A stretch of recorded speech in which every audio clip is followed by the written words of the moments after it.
across the wintry sea.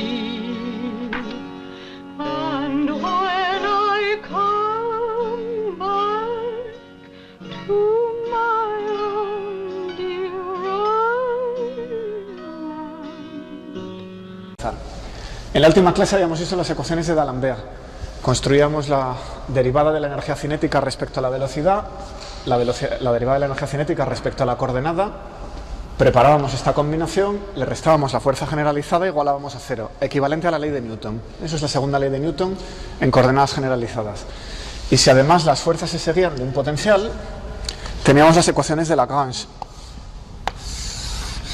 que son una manera bastante compacta de darlas.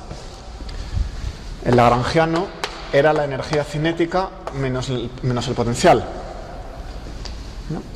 Lo colocamos aquí, de nuevo, derivada respecto a la velocidad, derivada respecto a la posición. Este trozo recupera estos dos términos y este trozo es aquel. Bueno. Y esto es muy práctico y se usa en 1000 problemas. O sea que lo que hay que hacer ahora es practicar. Nota. ¿Por qué nos habíamos metido en este lío? Habíamos empezado a partir de las ligaduras. Habíamos dicho, bueno, si tenemos un montón de fuerzas y ligaduras y queremos resolverlas en términos de menos coordenadas, tener menos grados de libertad explícitos, pues pasamos a estas coordenadas generalizadas y entonces las ecuaciones de movimiento cambian. Y las fuerzas de ligadura aquí ya no aparecen. Si hemos resuelto el sistema bien, lo que tenemos aquí son las fuerzas generalizadas asociadas a las coordenadas generalizadas. Pero imaginemos que por alguna razón queremos recuperar las fuerzas de ligadura sobre los trocitos del sistema originalmente. ¿Cómo las recuperamos? Si fuera necesario. Bueno, hay varios métodos, este es uno muy intuitivo. Deshacemos el cambio y volvemos de las coordenadas generalizadas a las coordenadas habituales, las posiciones de los elementos del sistema. Las coordenadas generalizadas ya las conocemos como función del tiempo, supuestamente, porque hemos resuelto las ecuaciones de movimiento. Entonces podemos volver a las coordenadas generalizadas. Dime. Como ahí en la ecuación me da que no has incluido las ligaduras, que si el estudio del movimiento sería correcto así. Hemos pasado de las coordenadas de los puntitos del sistema, 3n para todos los elementos, a las generalizadas, que son menos. A eso se le llama resolver las ligaduras. Ya no hay ligaduras. En términos de estas coordenadas ya no hay ligaduras.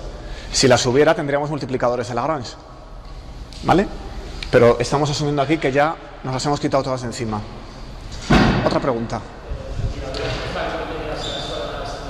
No es que estén contenidas, es que las coordenadas generalizadas no las ven. Por ejemplo, la partícula sobre la esfera. Si coges el ángulo polar, ahí no ves la ligadura. Cualquier movimiento que cambie el ángulo polar es consistente con la ligadura. Por tanto, no la ves. Donde está contenido es que no puedes hacer nada más que mover las coordenadas generalizadas. Es decir, no puedes mover las R's si no es como función de las Q's. Estas son las variables independientes. Y los demás grados de libertad han desaparecido. Ese es el truco. Bien, entonces, ahora estoy volviendo hacia atrás. Si quiero las fuerzas de ligadura sobre los elementos, por ejemplo, ¿qué fuerza de ligadura aprieta la bolita sobre la esfera para que se mantenga ahí? Entonces tengo que volver hacia atrás. Estas ya las conozco porque he resuelto las ecuaciones de movimiento, con lo cual saco las R's, ¿no? Si conozco Q de t, también conozco R de t. Y escribo la ecuación de Newton, la segunda ley de Newton, de la siguiente manera. La fuerza de ligadura, bueno, esto es fuerza igual masa por aceleración, pero voy a pasar una fuerza al otro lado. Esto es m sub i por r segundo sub i, que conozco de aquí, más la derivada del potencial, que depende también de las R de Q, todas las RJ de las Q sub K, ¿vale? Una vez que conozco las R's, las puedo derivar y sacar las aceleraciones. Además, puedo calcular el potencial y puedo calcular el gradiente. Esa derivada es respecto a la coordenada R. Es una derivada respecto a R. Entonces, conocidas las R de Q y conocidas las Q de T, puedo obtener estas fuerzas de ligadura como función del tiempo, simplemente sustituyendo en el lado derecho, que suele sacar derivadas. Es directo, no hay que pensar. Lo difícil, claro, es resolver las ecuaciones de movimiento. Bueno, eso es una nota al margen. Nos habíamos quedado ya en los últimos minutos con un sistema de osciladores acoplados, que eran un péndulo doble.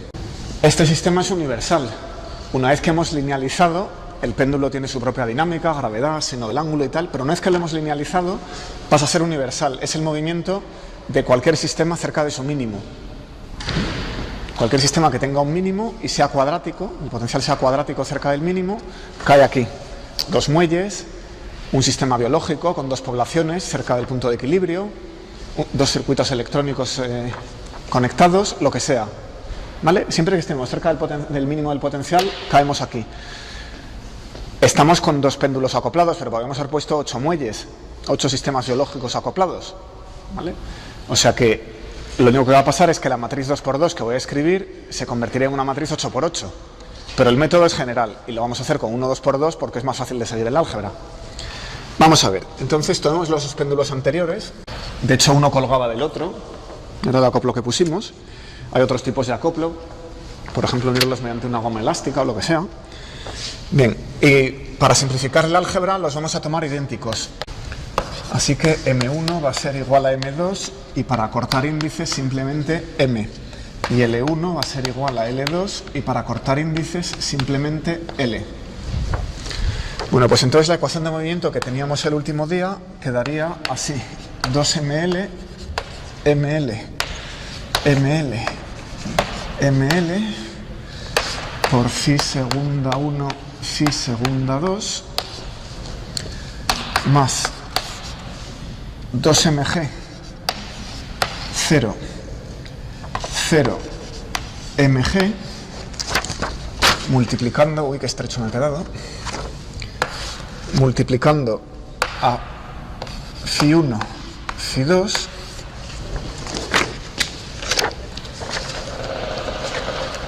es igual a 0, 0. ¿Qué vemos aquí? Masa por aceleración igual a la fuerza. Y vemos aquí el mg por phi. Lo que pasa es que como de este péndulo, de este cable colgaban dos péndulos, pues 2m. Y su inercia también es 2m. M es el término que lo acopla al segundo. ¿Vale? Así que queda un sistema lineal. Bien, a esta matriz se la suele llamar matriz de inercia, matriz M de masa.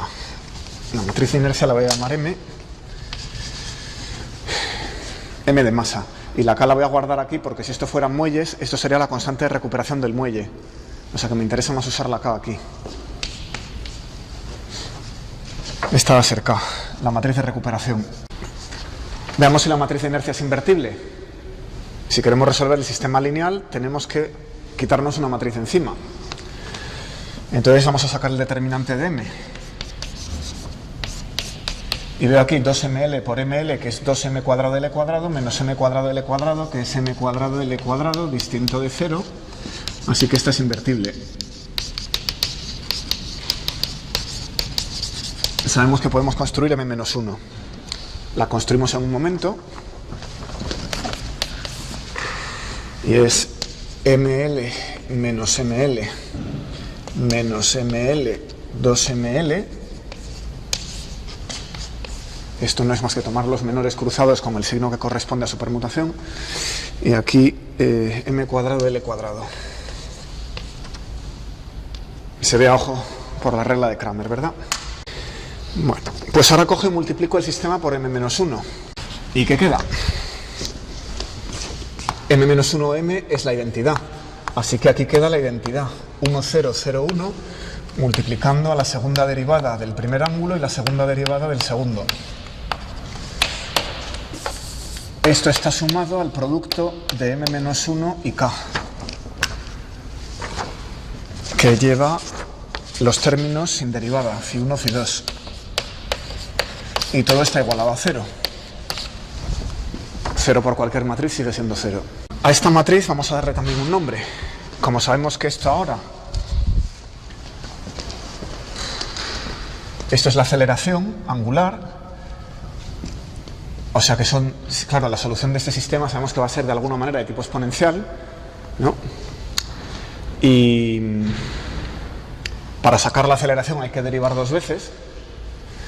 Pues esto tiene dimensiones de inverso de tiempo al cuadrado. Así que frecuencia angular al cuadrado. Voy a usar la misma letra que para la frecuencia angular, pero voy a usar la mayúscula. Para una frecuencia angular solemos usar omega pequeñita.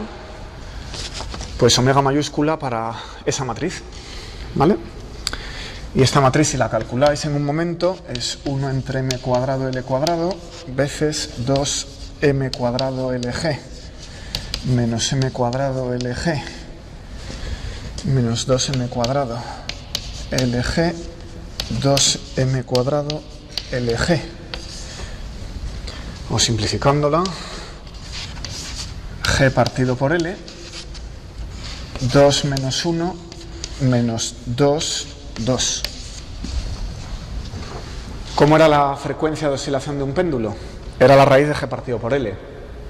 Esto ha salido aquí.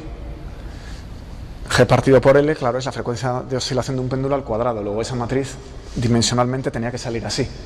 Y ya los números que salen por aquí, pues dependen de que hemos tomado las masas y las longitudes iguales, si no serían ligeramente distintos, ¿vale? Bueno, eso se entiende, ¿no? Bueno. Entonces, esta matriz es diagonal, pero además, como es la identidad, es diagonal en cualquier base. Yo puedo multiplicar esta matriz por la izquierda y por la derecha, por cualesquiera matriz y su inversa. U por la identidad por u menos 1 sigue siendo la identidad. O sea que puedo cambiar la base sin tocar este término. Aquello es 0. Aunque multiplique por cualquier matriz va a seguir siendo 0. Así que lo que puedo hacer aquí es diagonalizar esta matriz.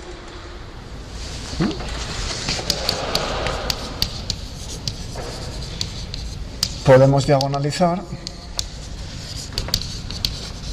esta matriz omega cuadrado. Y a ver qué nos queda.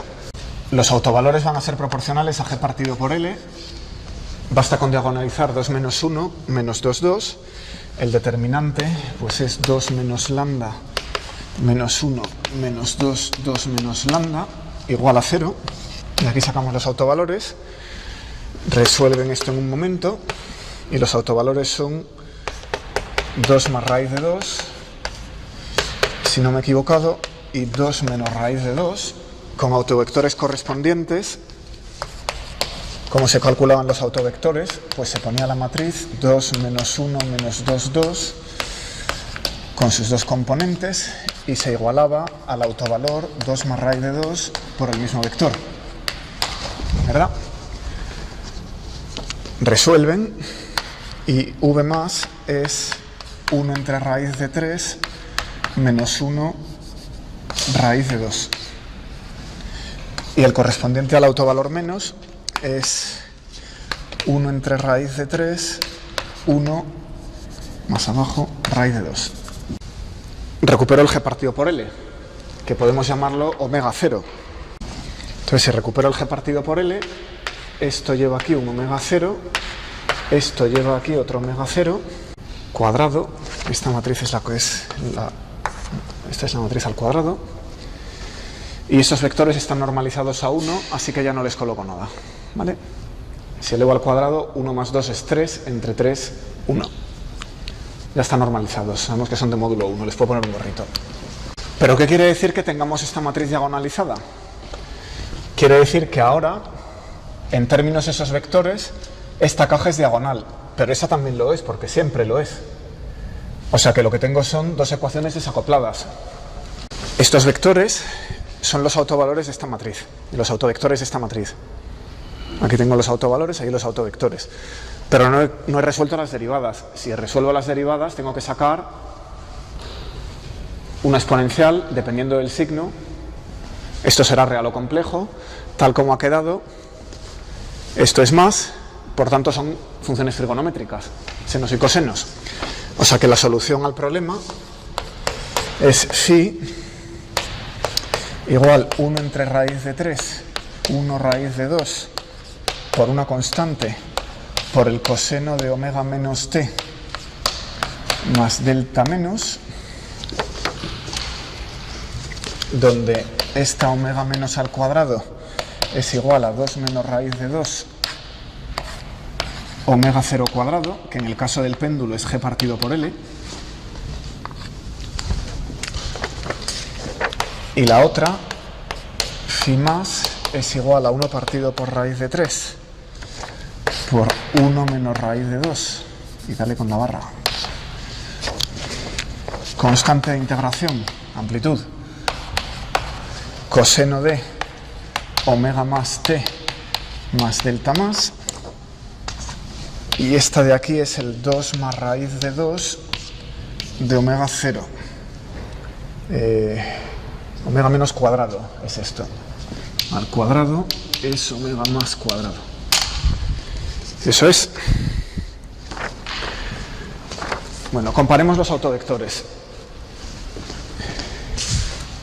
Aquí que veo que ese 1 y ese raíz de 2 que multiplican al coseno tienen igual signo. Podrían haber pasado otras cosas. Podría haber pasado que tuvieran signo contrario. Podría haber pasado que uno llevara el coseno y otro llevara el seno. Tal y como está, se dice que están en fase. Son los dos objetos que están oscilando con la misma fase. La fase es esta, ¿verdad? Y como aquí no hay ningún signo, esa fase no cambia. Es la misma para los dos. Ambos tienen exactamente el mismo coseno. Lo único que la amplitud es distinta. La amplitud de este modo de abajo tiene más peso. ¿Vale? Hay un raíz de 2. Pero la fase es la misma. ¿Y aquí qué veo? Veo un coseno con su fase, pero veo ese signo, que hace que cuando este esté en el máximo de la oscilación, este esté en el mínimo o en el máximo por el otro lado. ¿Vale? Estos dos están en contrafase. Bueno, pues a estos dos modos de oscilación, uno en el que los dos están en fase y uno en el que los dos están en contrafase, se les llaman modos normales de oscilación, ¿verdad? ¿Cuál es el modo fundamental? El que tiene menor frecuencia.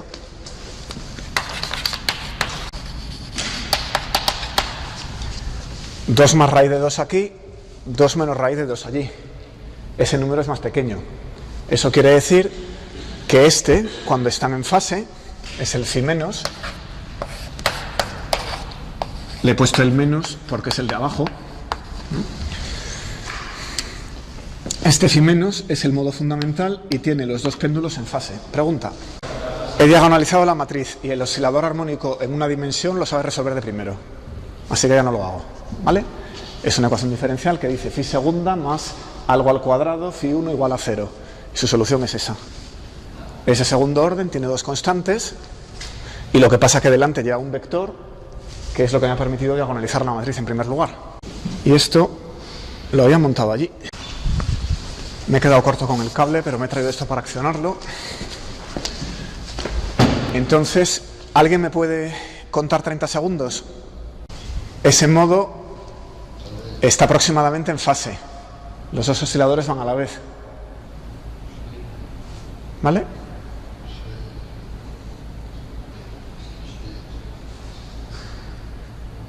En el laboratorio tendréis algún montaje un poco más sofisticado que 2 vasitos de yogur.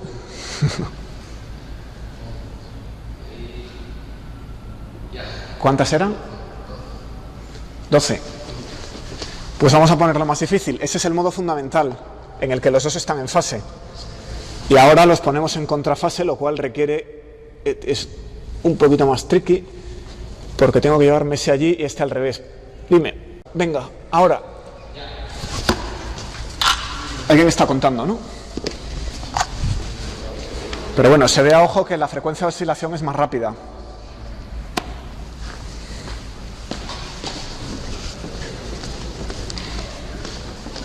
Pues vamos con otra cosa, otro ejemplo de lagrangiano.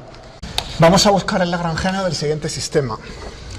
Tenemos una polea de la que cuelga un peso. ¿Qué haríamos sin la polea? Bueno, del otro lado, lo que ocurre es que trepa un mono. El mono tiene masa m2 y sube con velocidad v. ¿Vale? Y la pregunta es si el mono puede levantar el peso o no. Claro, si el mono pesa más que el peso, solo tiene que colgarse y ya está.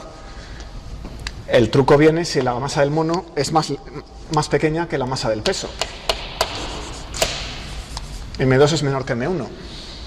¿Puede entonces el mono levantar el peso? Pues vamos a tratar este problema mediante mecánica lagrangiana. Bien, tengo dos objetos materiales que tienen dos coordenadas R sub i. Las voy a elegir desde este nivel. Esta va a ser la y sub 1 y esta va a ser la y sub 2. O sea que en términos de la notación que hemos usado en teoría, y1 e y2 son las R sub i de la clase de teoría. Bueno, hay una ligadura. Ya tengo las coordenadas. Pero esas coordenadas no son independientes, hay una ligadura. ¿Cómo es? ¿Quién me la dice? La longitud de la cuerda está fija, la cuerda no es extensible. Entonces, y1 más y2 es constante, ¿verdad?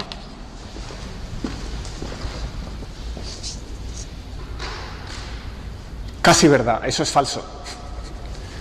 Pero en el mundo en que vivimos, no. El mono se está moviendo. Si el mono se estuviera quieto, y1 más y2 sería la longitud de cuerda desde aquí hasta aquí. Pero como el mono está trepando, la longitud de cuerda fija es respecto a un punto fijo en la cuerda, digamos donde el mono empezó. Por ejemplo, y2 en t igual a 0.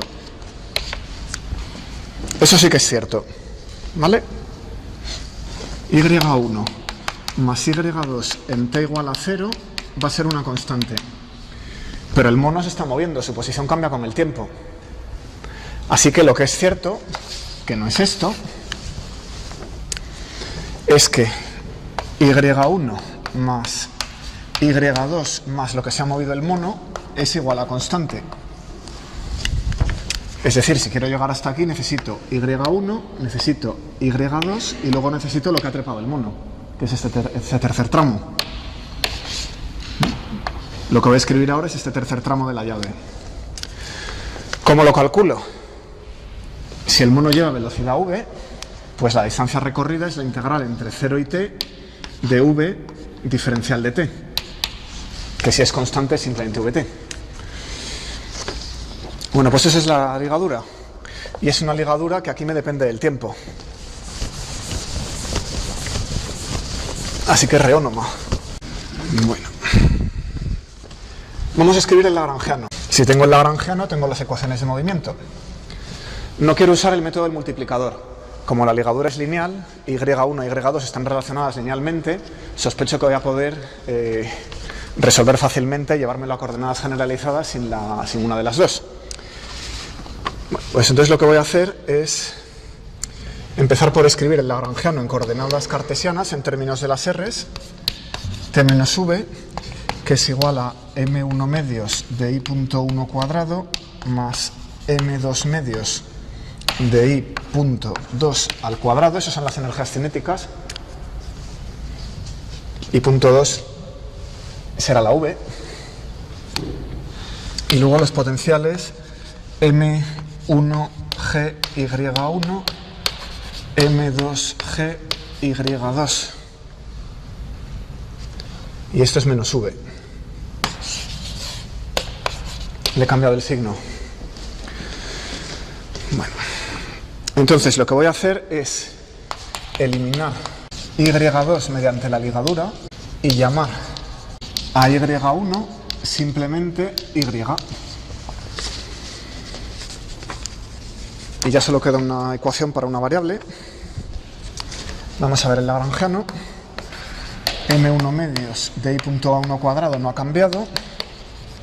m2 medios de i punto más la velocidad al cuadrado más m1 gy más m2g por la constante que es una longitud de cuerda menos y1 menos la integral de v de t'.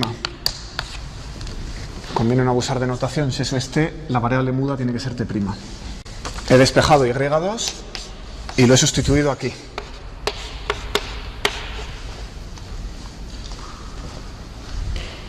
¿Todo el mundo lo ve? Pues ahora ya puedo obtener las ecuaciones de movimiento. ¿Qué es la coordenada generalizada? Pues la Q en este caso es simplemente la Y. Es la única coordenada que queda. Le he puesto aquí un 1, pero es la misma. Hemos dicho que iba a ser la misma. Y ahí también le he puesto un 1. Es simplemente Y. Igualdad, como son iguales. O sea que esta Y es la Q, que en este caso coincide con una de las R's. Hay una de las R's que cojo como Q y la otra que la elimino con la ligadura. ¿Vale? Bien, pues ecuación de movimiento. Necesito la derivada del lagrangiano respecto a Y para sacar la fuerza de la ecuación de Lagrange. Así que derivo respecto a Y, lo veo aquí, M1G, y luego lo veo aquí, menos M2G. No sorprende a nadie. Y 1 sigue siendo una coordenada cartesiana, así que aquí vemos muy bien que tenemos este peso hacia abajo con M1 y la cuerda tirando hacia arriba con M2. O sea que M1 menos M2G. Esta ecuación se entiende muy bien. A ver la siguiente. También vamos a necesitar la derivada del lagrangiano respecto a la velocidad generalizada, que en este caso coincide con una velocidad, es la velocidad de la primera masa. Y esto aquí saco un M1 por Y punto,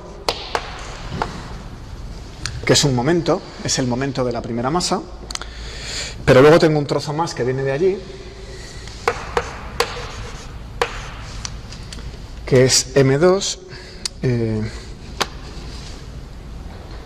de aquí, el Y punto lo tengo aquí, Y punto, eso está al cuadrado, o sea que me tiene que bajar un 2 que cancela este 2 y la derivada de lo de dentro es 1. Es 2 por Y punto más VT, así que simplemente Y punto más V de T. ¿Vale? Esa es la ecuación de movimiento. Y bueno, ese es el segundo término que vamos a tener en la ecuación de movimiento. Me falta un paso. Tengo que derivar esto respecto al tiempo. En la ecuación de Lagrange este trozo sale derivado, así que hay que sacar una derivada más, quedando M1 por I segunda más M2 por I segunda más V punto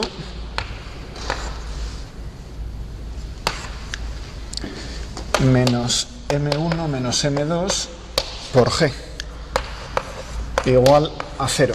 Este es el trozo que he sacado derivando y voy a la ecuación de Euler-Lagrange que decía que la derivada respecto al tiempo de la parcial del lagrangiano respecto a I punto menos la parcial del lagrangiano respecto a Y es igual a 0 y saco esa ecuación. La derivada de esto la reconozco en la primera línea, M1 por I segunda más M2 I segunda más V punto. V es la velocidad del mono, ¿verdad? ¿Cuánto tira de la cuerda? Y esto otro hemos dicho que era la fuerza efectiva en la ecuación de Lagrange, escrita para la Y. O sea que ya lo tenemos. Voy a despejar Y segunda, que aparece en dos términos.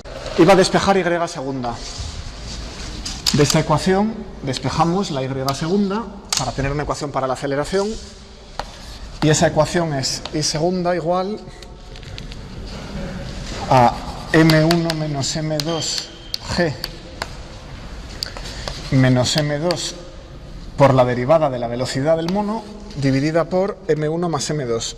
Bueno, la pregunta que nos hacíamos era qué tenía que pasar para que el peso subiera. Voy a interpretar esa condición como que Y segunda sea menor o igual que 0. Cuidado, vamos a partir del reposo, porque si tuviéramos una velocidad inicial hacia abajo, se podría estar acelerando hacia arriba y seguir moviéndose hacia abajo. ¿Vale? Bueno, típico detalle pijotero. Ignorándolo, partiendo del reposo, si la aceleración es ligeramente negativa, fijémonos que hemos tomado la Y1 hacia abajo, o sea que si es negativa quiere decir que el peso sube. Eso ya cada uno se organiza las variables como quiera, pero tal como lo he tomado yo, esto tiene que ser menor o igual que 0, y esto claro es un Y segunda 1, hemos dicho que son iguales. Pues eso es una condición sobre esta ecuación. Eso implica que V punto, que es la aceleración del mono, tiene que ser mayor o igual que M1 menos M2 partido por M2 multiplicado por G. O sea que el mono tiene que subir con una aceleración, no basta con que suba a velocidad constante, tiene que correr cada vez más. Si corre cada vez más, esa aceleración compensa la gravedad. ¿Y cuánto tiene que acelerarse? Pues esa cantidad. Si su peso fuera igual, si su peso fuera idéntico a la masa que está colgando, entonces esto es cero. Están en equilibrio, basta que suba un poquito para que el peso también suba. Pero si pesa notablemente menos, entonces tiene que acelerarse bastante. Bueno, pues esto es un ejemplo colorido. Paramos 3 minutos y cambiamos de tercio. Bueno, las ecuaciones de Lagrange son súper importantes. Esto es de lo más importante que tenemos en este temario. Así que las voy a obtener de otra manera. ¿Qué es lo que hemos hecho hasta ahora? Hemos partido de las ecuaciones de Newton, que era nuestro principio de la mecánica, las leyes de Newton, y de ahí hemos sacado las de D'Alembert, hemos definido trabajos virtuales, desplazamientos virtuales, etc. Hemos motivado las ecuaciones de D'Alembert y de las de D'Alembert hemos pasado a las de Lagrange. Bien, otra manera de hacerlo. Se llama principio de Hamilton o principio de acción estacionaria. ¿Vale?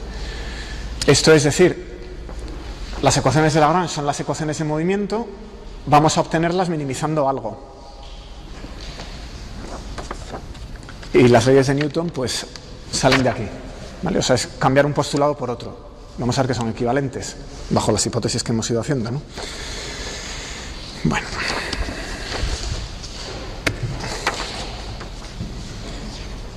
Vamos a motivar la historia.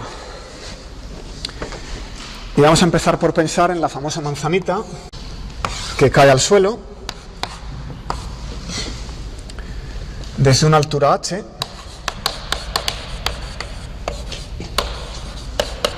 en el instante que se suelta del árbol.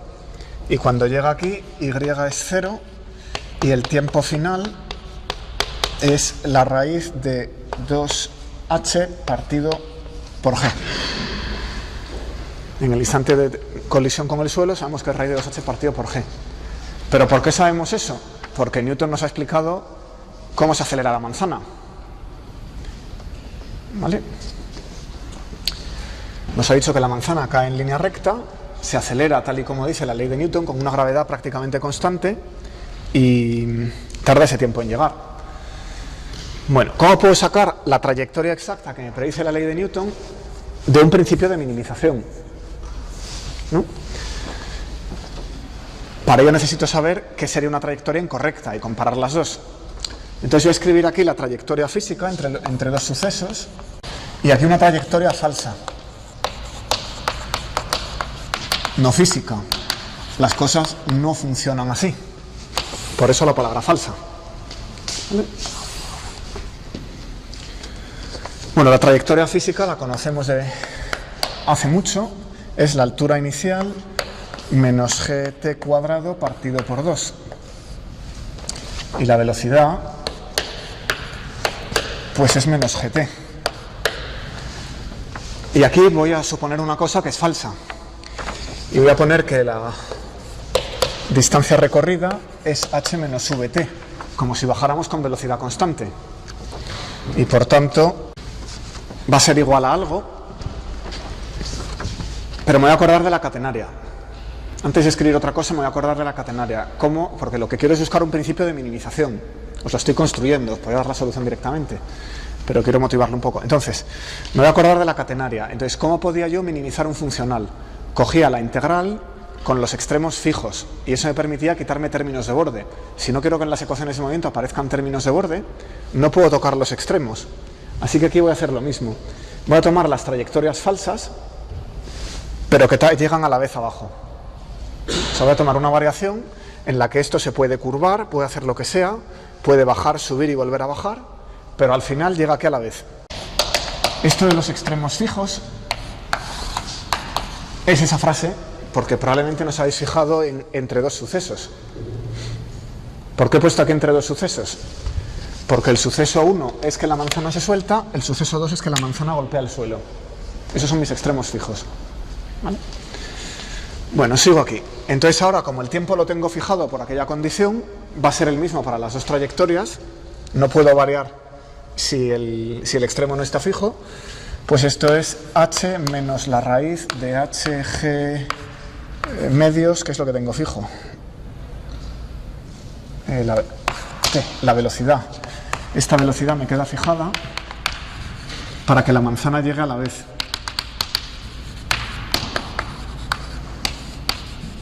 Esto es un disparate. Lo he construido como he podido. Es una función del tiempo. He cogido una velocidad constante, y es h menos vt, y he elegido la velocidad para que cuando la manzana toque el suelo, y sea 0, t sea el mismo que en esta trayectoria, si no me he equivocado. Y esta es la winner. Entonces, ¿por qué la trayectoria es esta y no aquella? A partir de un principio de minimización. Bueno, pues vamos a ver el potencial. Calculo el potencial. El potencial gravitatorio, en general, es masa por gravedad por altura. Pero si sustituyo esta ecuación, ahora sí, en la trayectoria física, el potencial cambia así: mg por h menos gt cuadrado partido por 2. Y es como cambia el potencial. Sin embargo, en esta otra, utilizando esta, el potencial pasa a ser mg por h menos la raíz de hg medios de t. Aquí el potencial cae cuadráticamente en el tiempo, aquí el potencial cae linealmente. Son distintas. Bueno, ¿qué hace la energía cinética? La energía cinética, en general, va a ser un medio de m y punto al cuadrado. ¿Vale? Si evalúo en la trayectoria física, pues la energía cinética es un medio de mg cuadrado t cuadrado. Si evalúo en la trayectoria no física, t es un medio de mi punto cuadrado, esto de aquí, sustituyo esta y y me queda m h0 hg. mhg. Esa es la incorrecta, que es constante. Claro, es constante porque estoy cayendo con velocidad constante. Bueno, estaría cayendo en un mundo donde las cosas funcionaran de otra manera. El lagrangiano. Lo que queremos es que salgan las ecuaciones de Euler-Lagrange. Vamos a mirar el lagrangiano. ¿Qué ha pasado?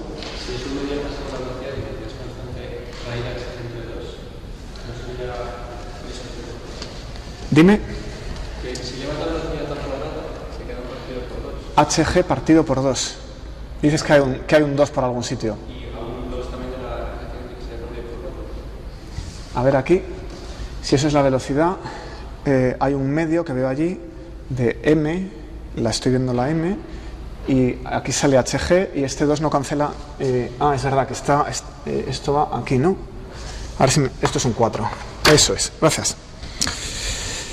Bueno, pues ahora el lagrangiano. Esto en general, esta función es t menos v. Y si la evalúo por aquí, es mg por gt cuadrado menos h. ¿Y si la evalúo aquí?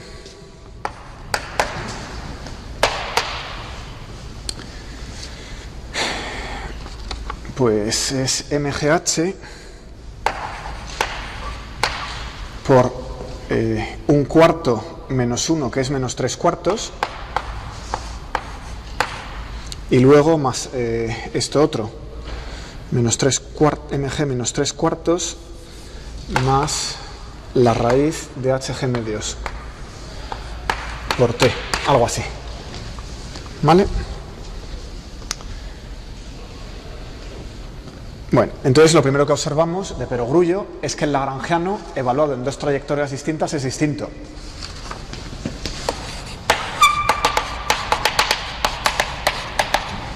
Si cojo la trayectoria física y una trayectoria absurda, el lagrangiano es distinto. Bueno. Entonces lo que quiero ver es algo que me condense en un número cómo se diferencian las dos trayectorias. Pero claro, la trayectoria depende del tiempo. No es solo el tiempo que tardo en caer. Una trayectoria puede ser esta, con la velocidad que dice Newton, pero otra puede ser esta. Y otra puede ser esta, y aquí se para y luego continúa. Son muchas cosas que tengo que condensar en un número. Bueno, entonces, lo natural es integrar el lagrangiano.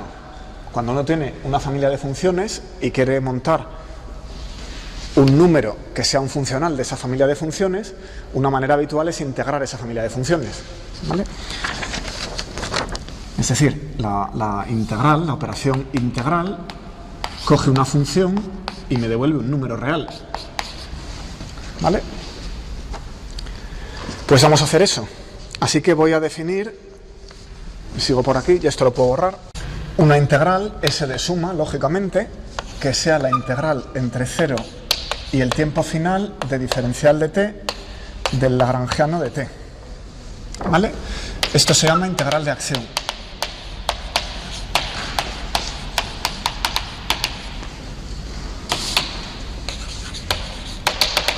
Y el inventor de la misma, pues son Maupertuis.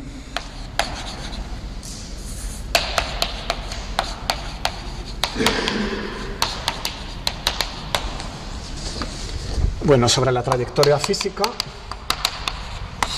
y sobre la trayectoria falsa. Aquí sobre la física que tengo, la integral entre 0 y tf, diferencial de t, mg, gt cuadrado menos h0. Esta t es un polinomio, t cuadrado integra t cubo partido por 3, y esto da menos un tercio de hm, h0 es h, menos un tercio de hm raíz de 2hg. Y en la falsa queda la integral. Pues tengo que integrar esto. Entonces aquí hay un trozo que es menos 3/4 de mgh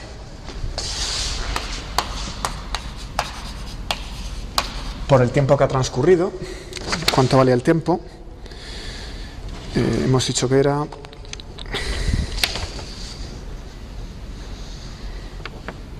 raíz de 2gh, ¿no? Raíz de 2h partido por g, eso es. Raíz de 2h partido por g. Esto es consistente, sí, porque la g pasa aquí dentro y la h queda fuera. Perfecto, eso es consistente.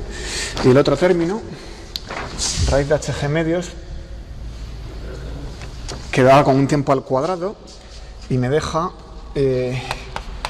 mh raíz de hg partido por 2.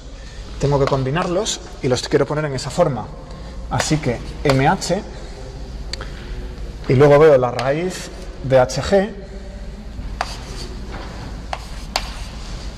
perfecto, multiplicando a 1 entre raíz de 2, menos 3 medios de raíz de 2, ¿verdad? La raíz de 2 ya me lo he gastado. 3 partido 2 raíz de 2. O sea que esto es mh raíz de hg partido por raíz de 2, que 1 menos 3 medios es 2 medios menos 3 medios, que es menos 1 medio. Y esta de aquí es hm raíz de hg partido por raíz de 2, que es lo mismo, y ahora multiplicado por 2 tercios, con menos. Ya estamos. ¿Qué ha pasado? Esto tiene que ser un número puro. O sea, aquí tengo un tiempo, el h va abajo, dentro de la raíz, ¿verdad? Gracias. Esto es consistente dimensionalmente. mh raíz de hg, mh raíz de hg. Ahora creo que está bien. Bueno, entonces, menos 2 tercios es más pequeño que menos 1 medio. ¿Vale? Eso es lo característico. El procedimiento lo habéis entendido, ¿no? O sea que la acción evaluada sobre la trayectoria física, este ejercicio no tiene más interés que entendáis esta frase. Podría haber empezado por escribir esto, principio de Hamilton. Entonces digo, la acción evaluada sobre la trayectoria física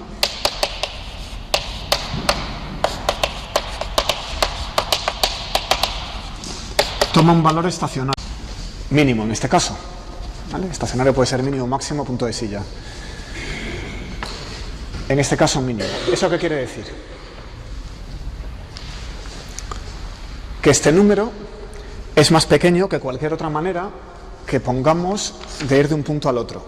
¿Vale? Si empiezo en este tiempo, en esta posición, y voy en este tiempo, a esta posición, y evalúo el lagrangiano a lo largo de toda la trayectoria entre los dos puntos y lo integro, el mínimo corresponde a la trayectoria física. Eso es lo que quiere decir la frase, que es a lo que venía todo esto. ¿Vale? La trayectoria es cómo varían las coordenadas con el tiempo, con ella se pueden construir energías cinéticas, potenciales, lagrangiano.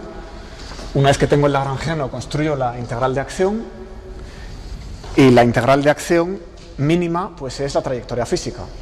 Se pueden construir ejemplos donde sea estacionaria en general, ¿vale? Entonces, ¿por qué la llamamos acción?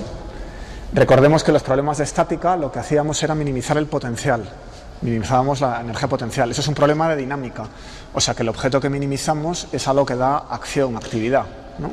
De ahí viene el nombre. Y es la integral de t menos v.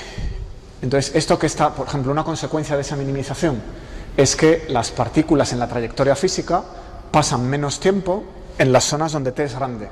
Eso es una perogrullada. Parece una superfrase que he montado, pero es una perogrullada. Simplemente quiere decir que cuando la energía cinética es mayor, las partículas se mueven más deprisa. Entonces el sistema se va de ahí rápidamente y es barrido hacia aquí. Y cuando llega a zonas de potencial alto se está quietecito un tiempo porque se mueve muy despacio. ¿Vale? O sea que esto se minimiza cuando las partículas tienen t que es positiva durante el menor tiempo posible. Estamos integrando en t. Y eso es la física que conocemos. Bueno, pues a Maupertuis esto le gustaba mucho porque parece como que va reduciendo todo lo que pasa en la naturaleza a la minimización de algo. Igual que Fermat había reducido la óptica a un principio de minimización, ¿no? Pues la mecánica cae también, pasa a ser un principio de minimización. Bueno, pues lo escribimos de manera formal. Eso ya es un poco filosofía.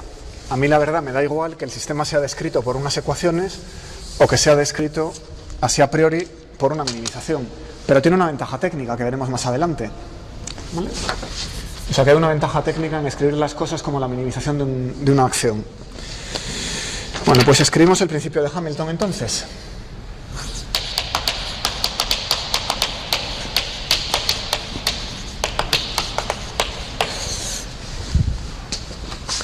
Cuando un sistema con grados de libertad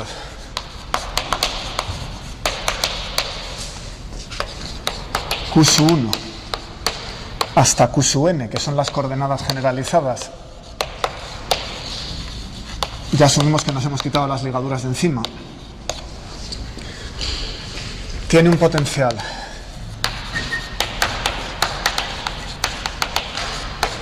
V que puede depender de las coordenadas, de sus derivadas y del tiempo, y una energía cinética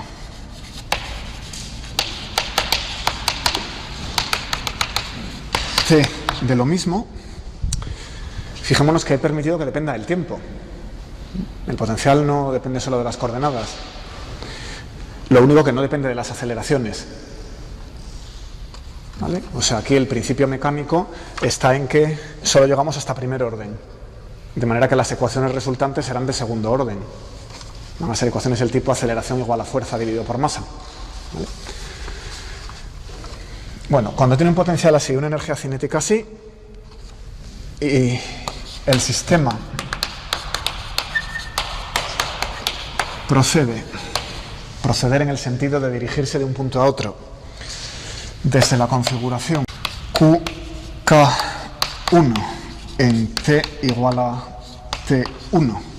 Eso quiere decir condición inicial. Cuando T era igual a T1 estábamos en QK1. K va desde 1 hasta N. Hasta QK2 en T igual a T2, y aquí estoy reconociendo los extremos fijos de la trayectoria, entre que la manzana se suelta y la manzana golpea abajo.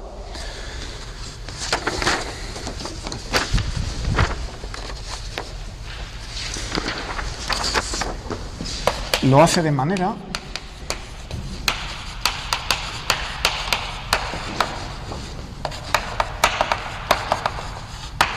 que la integral de acción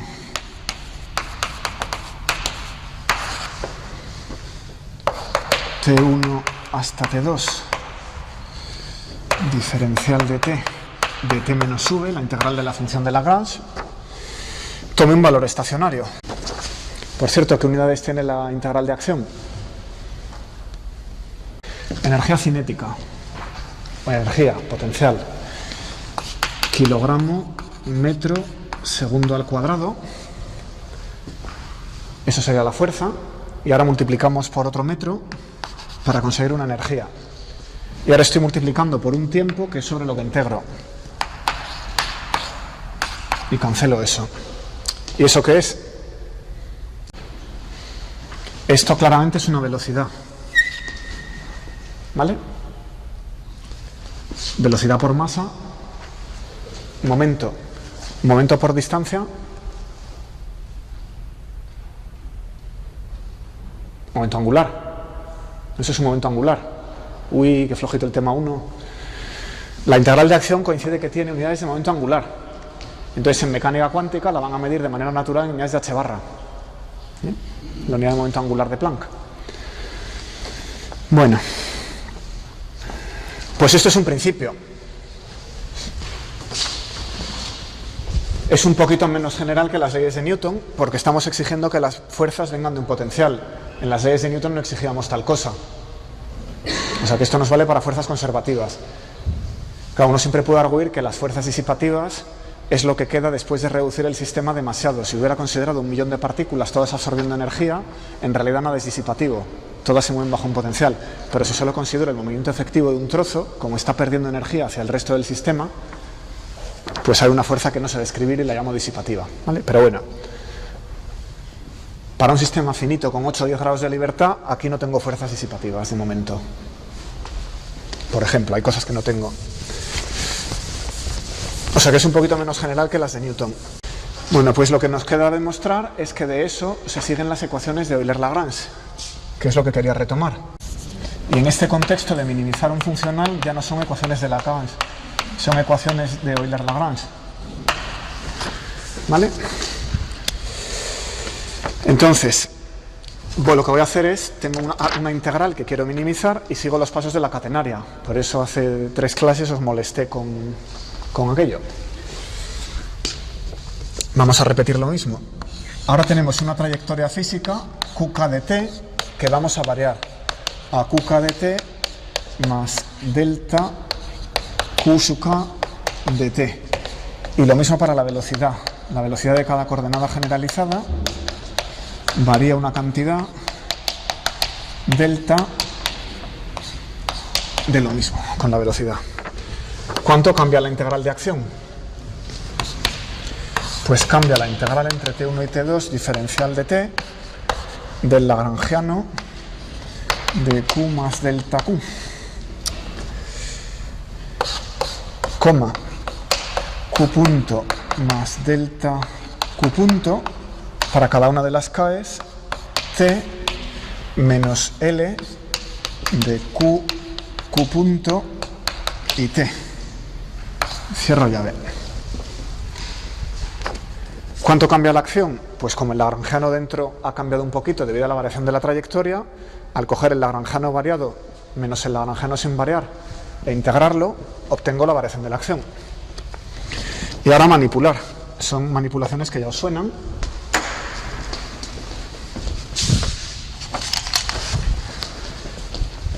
Vamos a empezar por expandir este lagrangiano a primer orden de Taylor. Y esto es la derivada parcial del lagrangiano respecto a la q por lo que varían las q's. Bueno, el subíndice k se me va a caer. Para cada k va a salir una ecuación. Así no arrastramos tantos índices. O sea que la k se entiende escrita debajo de todas las q's. Más la parcial del lagrangiano respecto de q punto por cómo varía q punto. Y ya el siguiente orden sería delta de q cuadrado, y esos los tiro todos. Las condiciones de algo estacionario, algo mínimo, son siempre a primer orden igual a 0. ¿Vale? Bueno, esto de aquí lo vamos a escribir como, de manera evidente, ya sabíamos que la derivada respecto al tiempo conmutada con la variación, parcial de L respecto a q punto derivada respecto al tiempo de la variación de Q. Estas dos conmutan, las dos derivadas, ya lo vimos en su día. Entonces puedo escribir delta S como la integral entre T1 y T2, diferencial de T,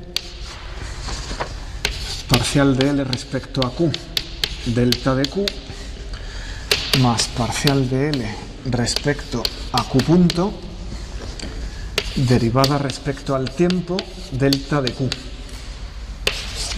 No ha quedado mal. Y ya vamos reconociendo partes de la ecuación de Lagrange. Aquí ya estamos viendo la fuerza, la derivada del lagrangiano respecto a Q, lo que es el equivalente a la fuerza en las leyes de Newton, que puede aquí arrastrar términos de la energía cinética debido al cambio de coordenadas, ¿no? Pero bueno, es parecido a la fuerza. ¿Y por aquí qué vemos? Pues vemos que no puedo agrupar este término con aquel, porque ahí tengo delta de Q y aquí tengo la derivada respecto al tiempo de delta de Q. ¿Cómo resolvimos esto cuando la catenaria? Lo que hicimos fue integrar por partes. En vez de derivar esto, integramos por partes para derivar ese otro.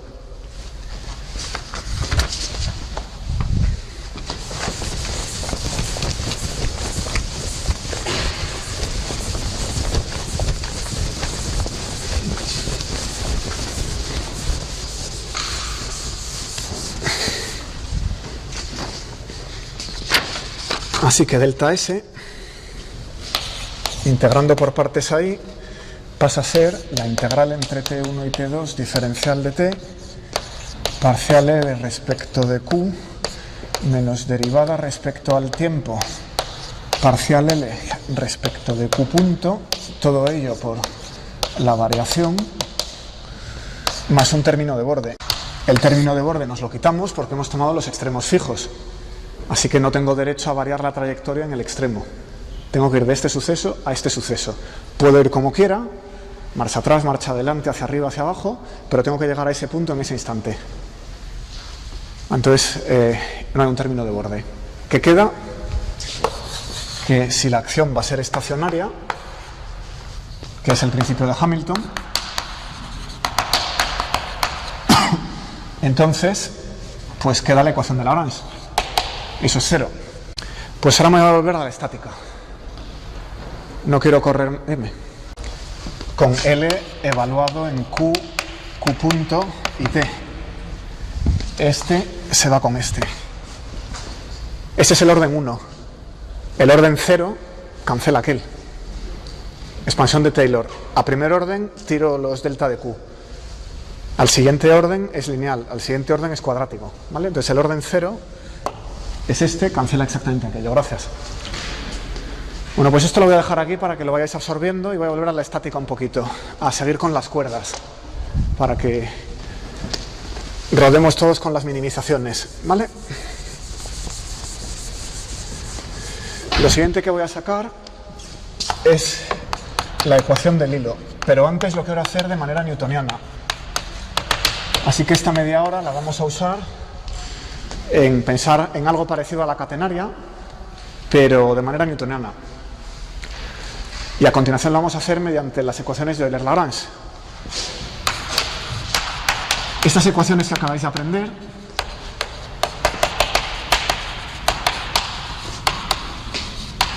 se pueden usar para minimizar cualquier funcional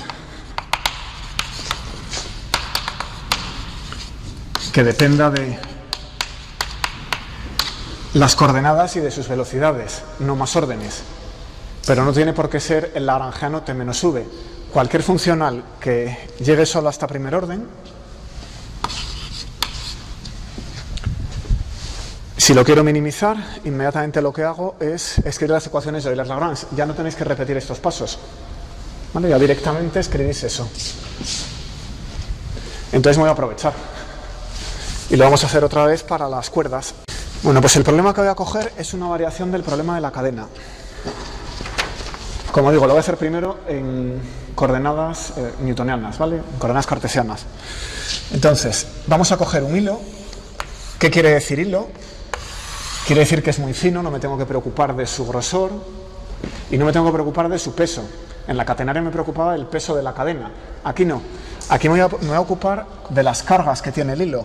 Por ejemplo, imaginemos que lo que hace el hilo, que es en realidad una cadena de acero, un tubo de acero, es sujetar la plataforma de un puente sobre un río. ¿Vale? Hay unos tirantes que llevan el peso y lo que tenemos es un puente colgante. Entonces la masa del hilo es despreciable. Aquí lo que pesa es la plataforma.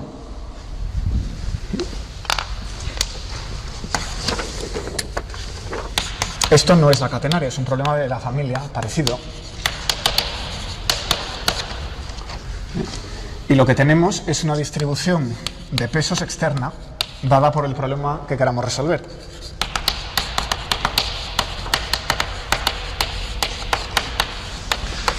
Que va a ser omega, que en general dependerá de la posición a lo largo del hilo. Puede que sea constante, puede que no. ¿Vale? Venga, pues primero la newtoniana. Cojamos un elemento del cable. Y vamos a poner el equilibrio estático. ¿Qué tenemos? Tenemos un trozo de cable que forma un ángulo θ con la horizontal. Pero un poquito más allá, a lo largo del hilo, digamos, ese ángulo θ se refiere a este punto, un poquito más allá, como el cable está curvado, el ángulo es ligeramente distinto. Y el ángulo pasa a ser θ más diferencial de θ. Bien, en este punto el cable está tenso, tiene una tensión T. Un punto un poquito más allá, el cable tiene una tensión T más diferencial de T. Porque me he movido un poquito a lo largo del cable y puede que lleve más peso. ¿Vale? Bueno, y en ese trocito de hilo cuelga un peso, que va a ser W diferencial de X, W de weight.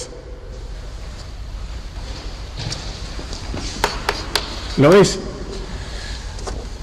Aquí tenemos T, aquí tenemos T más diferencial de T, el ángulo con la horizontal es θ, el ángulo con la horizontal es θ más diferencial de θ, y entre ambos hay un peso que tira para abajo que se debe andar sujetando el puente, o lo que sea. Vamos a poner la condición de equilibrio. Repasamos el tema 1. Fuerzas a lo largo del eje de las X.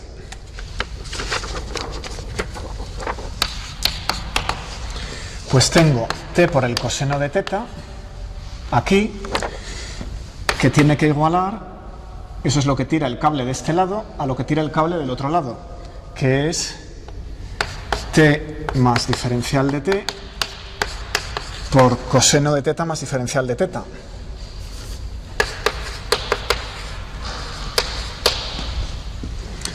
Equilibrio a lo largo del eje Y. Entonces ahora tengo tres fuerzas porque el peso tira para abajo.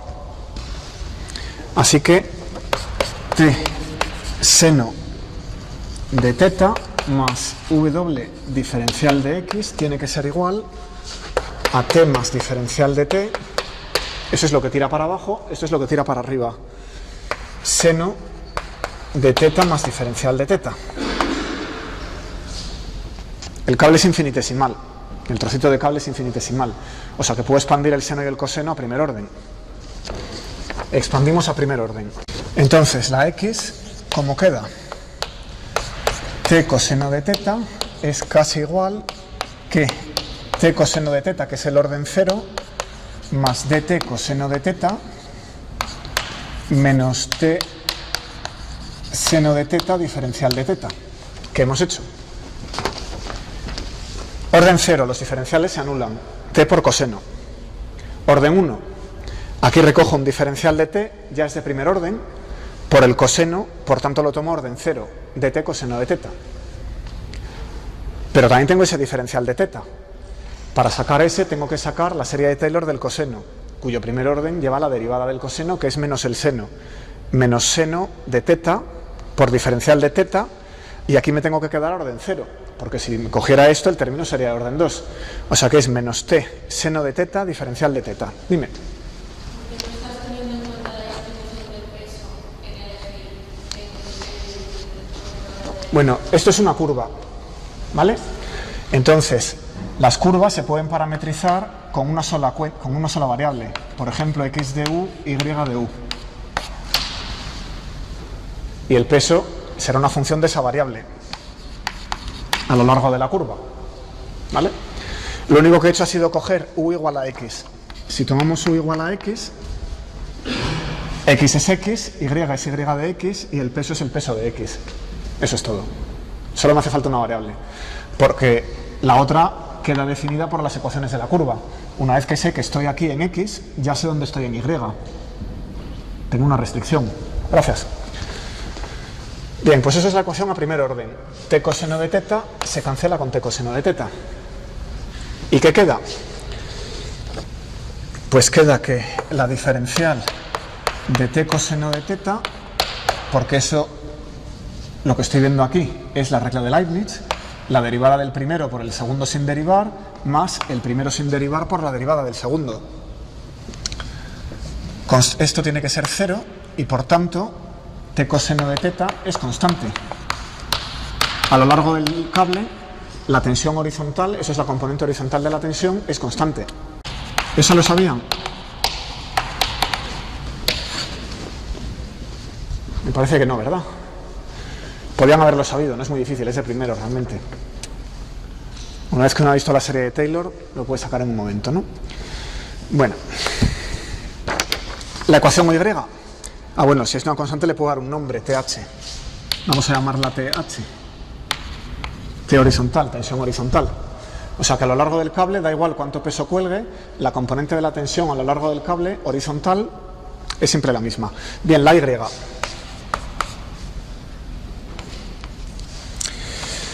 Pues hago lo mismo, vengo a esta ecuación y la expando a primer orden en serie de Taylor. Aquí veo un T seno de teta. A primer orden voy a tener ese diferencial de x y ese diferencial de t, pero también voy a tener los términos que vengan de diferencial de teta, de expandir ese seno. Este seno es el que lleva el diferencial de teta. O sea que me tengo que quedar el diferencial de x, que ya es de primer orden, me lo quedo como está. Si cojo ese diferencial de t, ya el seno no lo tengo que expandir, así que seno de teta. Y finalmente expando el seno, a primer orden la derivada es un coseno, o sea que tengo que tener un término t coseno diferencial de teta. Y el orden 0 se cancela, quedando que el peso por diferencial de x es igual a la diferencial de t por el seno. O sea que la componente vertical de la tensión no es constante. La tensión está cambiando debido a los pesos que tengo colgados, ¿vale? Que tiran para abajo de unos trozos de cable más que de otros, y el peso se va acumulando. Bueno, esto lo voy a reescribir usando la primera ecuación, t es una constante entre el coseno de teta por la ecuación OX. Lo voy a reescribir como la diferencial de TH tangente de teta. ¿Pero qué es la tangente de teta? ¿Hay alguien perdido? ¿Qué es la tangente de teta? Vengo aquí y observo que si a lo largo del cable avanzo diferencial de x y avanzo diferencial de y, la tangente de teta es precisamente lo que cambia la y dividido por lo que cambia la x. En el límite en que el elemento es infinitesimal, esa tangente de teta es precisamente y' de x, como sabéis, es la derivada en la función del cable. Así que, ¿cómo queda la ecuación? Omega entre el peso entre la tensión horizontal es igual a la derivada de la tangente de teta respecto a x y por tanto la derivada segunda de y respecto a x dos veces. Así que es una ecuación de segundo orden para esa curva. El cable toma una forma que es la aceleración. Esto no es una aceleración física, pero es una segunda derivada de y respecto a la curvatura, ¿vale? La curvatura de la forma que toma el cable pues es ese peso en el punto que estamos considerando dividido por la tensión horizontal. Pues esa es la ecuación del cable flexible, ¿vale? Bueno, ¿qué forma toma eso si omega es constante? Si la distribución de pesos es constante con X, este ejemplo, la plataforma es de densidad uniforme, ¿qué forma toma el cable? Es una parábola, ¿no? Si la segunda derivada es constante, la primera va linealmente y la función en sí es cuadrática. Es una parábola, que es omega entre 2 veces la tensión por x cuadrado menos L medios al cuadrado, si el cable está apoyado en menos L medios 0 y L medios 0. Tomamos el origen aquí, si este punto es menos L medios 0 y este punto es L medios 0, como el otro día, la forma que adopta el cable es una parábola, no es el coseno hiperbólico, ¿vale? Es un problema distinto. Bueno, ¿y qué faltaría por aquí? Obtener la tensión. ¿Cómo obtendría la tensión? Pues hay algo que no he usado, que es que el cable no es extensible. El que la longitud del cable sea fija me va a dar una condición más que me va a fijar la tensión. Lo escribo. Voy a escribir un momento. De esta manera fijo la constante que me falta. El peso externo me lo da el puente que quiero construir. Y la tensión la puedo sacar de pedir que L sea la integral entre x igual a 0 y x igual a más L medios. Como la parábola es par, pues voy a poner 2 veces y la integro solo sobre la mitad del recorrido de la raíz de dx cuadrado más dy cuadrado, que es el elemento de longitud. El que esa integral sea L igual a constante me dice la tensión que tengo que tener para adoptar esa forma. Es evidente. ¿Cuánto tengo que tirar del cable para que se doble así, ¿no? Si tengo más cable puedo soltar y que la tensión disminuya un poco. Si tengo que fijar la longitud del cable no puedo soltar cable. Bien, la integral es fácil, lo que hay que hacer es sustituir esto aquí arriba y es un ejercicio de cálculo. No lo voy a hacer. Si alguien se quiere molestar, he definido la variable beta, que es omega L dividido por 2 veces la tensión, y en términos de esa variable, esta integral es L medios del arcoseno hiperbólico de beta dividido por beta más la raíz de 1 más beta cuadrado, si no me he equivocado, ¿vale? Si me he equivocado ya me avisarán. Eso es una condición para la tensión que sale por aquí en la beta. Una vez fijada L, eso fija la beta que está por aquí, la ecuación como siempre es trascendente. Fijada la beta, tengo la T0, eso se resuelve con una calculadora. Se le va dando valores, por ejemplo, a la beta hasta que el resultado de eso valga L. O si quieren se programa un algoritmo que lo vaya dividiendo en 2, por Bolzano o lo que sea. Bien. Bueno, pues ahora variacionalmente. ¿Todo el mundo ha entendido el método de Newton de equilibrio? ¿Hay algún problemilla? A ver, al alto, por favor. Esto lo acabo de definir. No es más que una agrupación de variables para que la ecuación quede sencilla, porque esta combinación sale 3 veces. No tiene más sentido, ¿no? Gracias. Pues ahora las ecuaciones de Euler-Lagrange.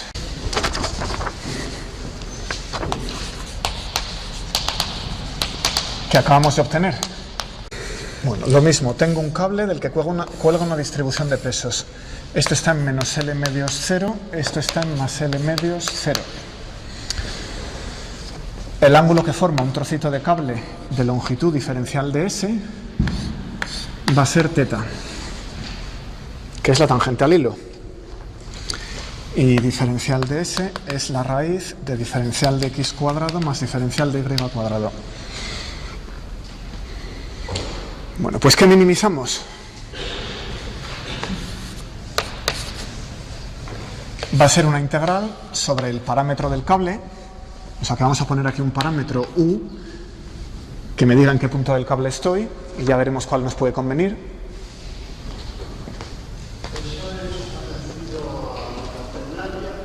A la catenaria.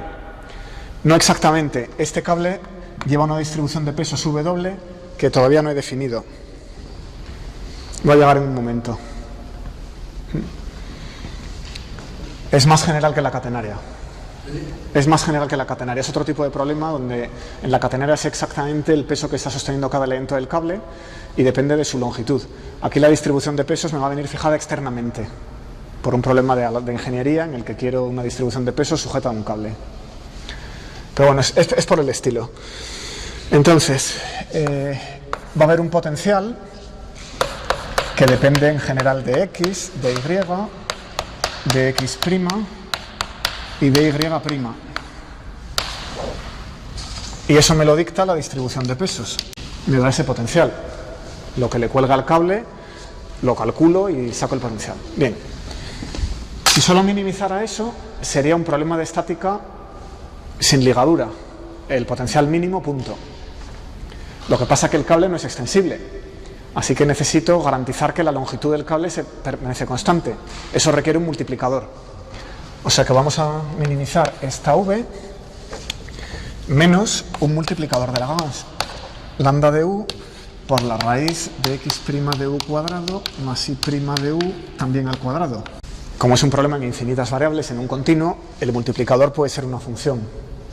Voy a dejar ese grado de libertad como si fuera una función, ¿vale? ¿De dónde he sacado esa raíz? Pues de aquí. Si avanzo un U infinitesimalmente, fijaos que he sacado un diferencial de U. O sea que esto es lo mismo que diferencial de U por la raíz de X' cuadrado más Y' cuadrado. ¿Vale?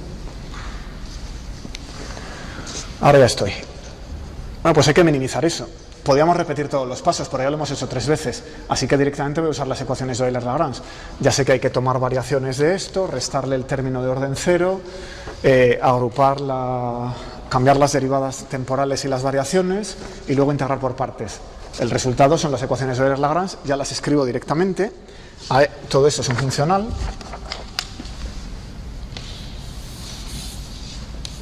Llamémoslo f caligráfica.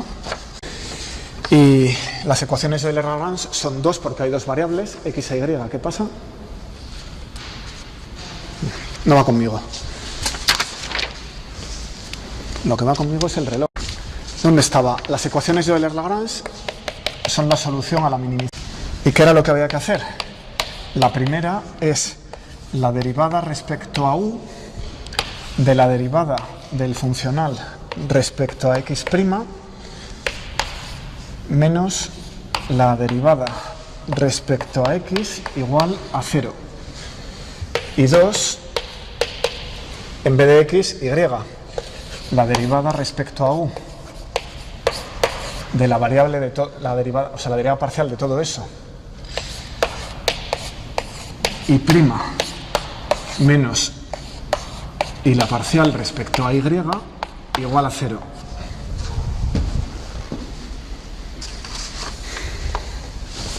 Igual que en dinámica. Lo único que aquí el funcional, en vez de ser el lagrangiano, la acción, no estamos minimizando la acción, que es la integral del lagrangiano, sino que estamos minimizando eso, un potencial menos un multiplicador por una raíz. Eso garantiza que minimizamos el potencial consistente con la ligadura, cuando impongamos la ligadura. Bien, pues, ¿qué pasa si el potencial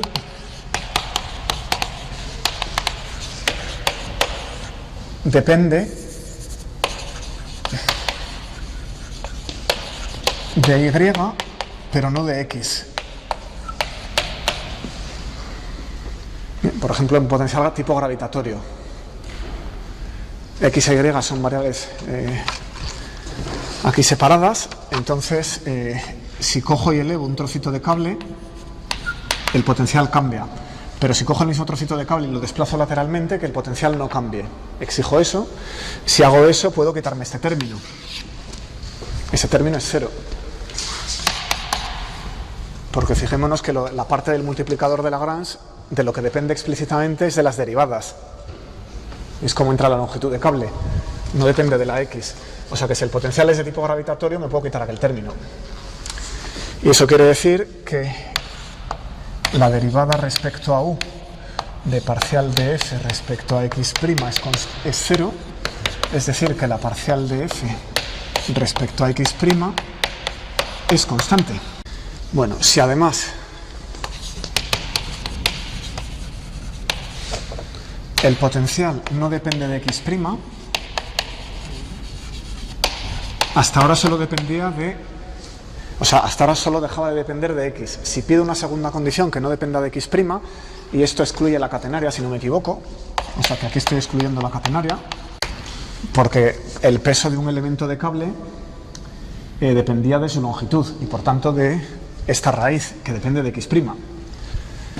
O sea que ahora estamos ya con el hilo. Es un hilo del que penden pesos, y la distribución de los pesos no depende de x', por tanto no puede depender de la longitud del cable. Si incluye la plataforma de un puente colgando de este hilo, ¿vale? Bueno, entonces en este caso, ¿cómo queda esta ecuación? Me vengo al funcional y como esto no depende de x', la derivada de esta parte es 0. Solo queda la parte del multiplicador.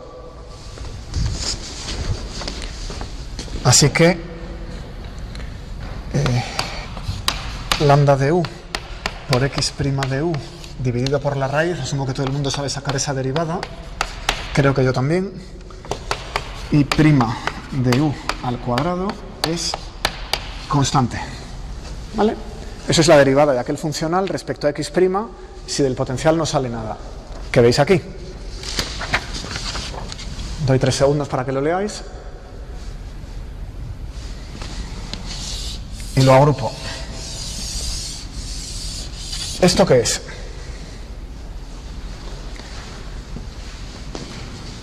Lo que avanzo en x dividido por la raíz, que es lo que avanzo tanto en x como en y.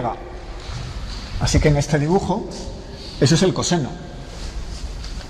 Lo que dice aquí es coseno de teta, que es lo recuadrado en naranja, veces lambda de u igual a constante. Esa es la primera ecuación de Lagrange, de Euler-Lagrange en este contexto, escrita para potenciales que no dependen de x ni de x', ¿vale? Volved a la página anterior cuando lo hicimos mediante el método de Newton. ¿Cuál era la primera ecuación que habíamos sacado? ¿Qué decía? Decía que la tensión veces el coseno era constante. Así que ahora sé interpretar el multiplicador de Lagrange. Comparo con la derivación newtoniana, ley de Newton del equilibrio, y veo que el multiplicador de Lagrange es la tensión del cable, cosa que no sabíamos. Para nosotros era un objeto matemático que no tenía interpretación física, que me servía para imponer una ligadura. Pero eso es típico. Si alguna vez resolvéis problemas con ligaduras, espero que hagáis alguno, muchas veces lo que os sale como multiplicador de Lagrange es la fuerza de ligadura. Y, por ejemplo, un objeto sobre una esfera, pues la fuerza normal sale como fuerza de ligadura, si lo hago mediante el método de Lagrange, ¿vale? Es el multiplicador de Lagrange. O sea que ya lo tenemos interpretado. Bueno, ya por completitud voy a escribir la segunda ecuación. En realidad lo que quería ver era esto. Bueno, quería hacer más cosas, también quería ver que la ecuación de Euler-Lagrange se puede usar en otros contextos que no sean el movimiento de los cuerpos, pero mi segundo objetivo era sacar esta ecuación para interpretaros el multiplicador. Bueno, ya por completitud, la ecuación 2, que dice derivada respecto a u de esto, estamos aquí. O sea que tengo que sacar la derivada del funcional respecto a y', lambda de u por y' dividido por raíz de x' cuadrado más y' cuadrado, y luego tengo este trozo, derivada del funcional respecto a y, pero como la ligadura aquí no me va a depender de y, solo derivo el potencial, así que derivada del potencial respecto a y igual a 0. ¿Vale? Y esa es la ecuación del hilo.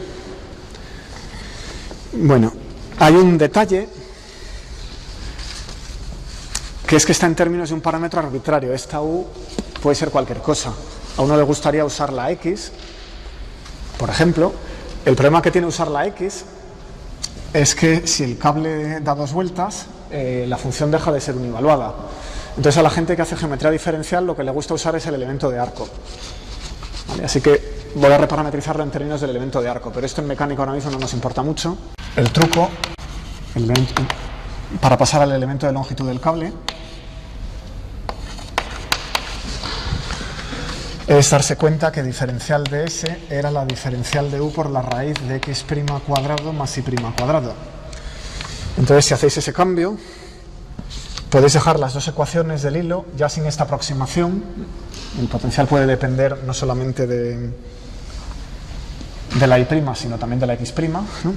Pues quedan dos ecuaciones que son las que están muchas veces en los libros. No me voy a entretener con ellas porque esto no es lo nuestro, pero por si las veis alguna vez, que os suenen. Y ahora os pongo un ejercicio para que las uséis una vez, no sé. Sí. Vale, tienen esa pinta.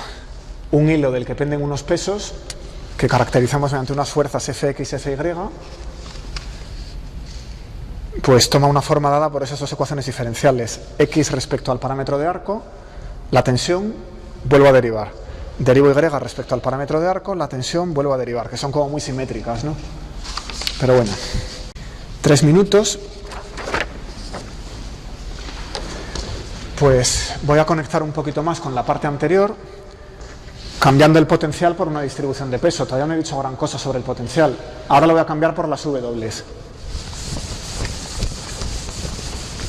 que es lo que estábamos haciendo en mecánica newtoniana, en el problema de equilibrio hace 20 minutos. ¿Qué ocurre si coloco una distribución de peso W de U? U era el parámetro sobre el cable, no necesariamente el de arco, posiblemente el de arco, pero uno cualquiera. Pues entonces la integral sobre el potencial que teníamos hace un minuto pasa a ser la integral entre menos L medios y L medios de diferencial de U, W de U, Y de U. ¿Eso qué es? ¿Me dejo algo? Me dejo una G, ¿verdad? G. ¿Esto qué es? Es el elemento de arco por el peso por elemento de arco. O sea que eso es el diferencial de masa que cuelga del cable. Y aquí veo masa por gravedad por altura. O sea que eso en efecto es el potencial. Integro y tengo el potencial total del cable. O sea que lo que había allí era esto, ¿vale? Y luego venía el trozo con el multiplicador de Lagrange, la tensión veces la raíz. Bueno, pues ahora repetid el ejercicio, por favor. Sacáis Fx, que claro, sale 0. Eso era una de las condiciones que había puesto antes para que sirviera esta ecuación. Esta ecuación me requería esto, que eso en particular lo satisface. Y Fy, pues es menos parcial de V respecto a Y, que mirando ahí es GW. Así que voy a las ecuaciones y me dicen la primera que lambda, la tensión, es una constante entre x'. Y la segunda, pues es más complicada. Me dice algo así como que y segunda de x, a ver si os sale, es igual a menos una constante por g por w veces por la raíz de 1 más y' cuadrado. Bueno, pues cierro esto. Oh, English free, my island, I'm returning from wasted years across the wintry sea.